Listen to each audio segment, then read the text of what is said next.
दर्शकों, बात सिर्फ पूजा पाठ जागरण तक ही सीमित नहीं है। नवरात्रि में 9 दिनों तक व्रत रखना पुण्य का काम माना जाता है।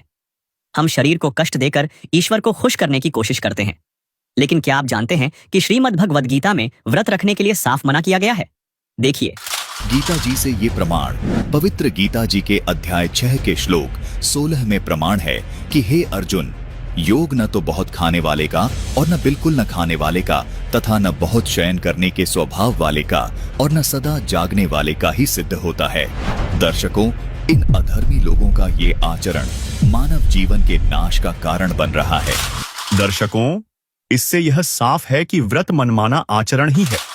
रामायण में भी स्पष्ट लिखा है कि जो मनुष्य अलग अलग तरह के व्रत करता है उनकी क्या दुर्गति होती है।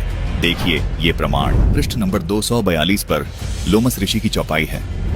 उसमें लोमस ऋषि बता रहे हैं कि उन्होंने 1000 वर्षों तक एकादशी का व्रत किया और अंत में मक्खी का जन्म लिया।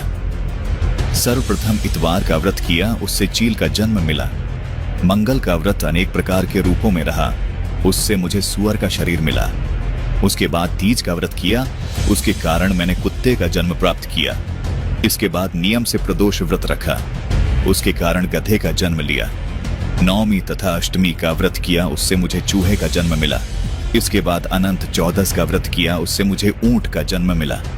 इसके बाद चतुर्थी का व्रत कहा गया, उससे भैंस का जन्म समझो।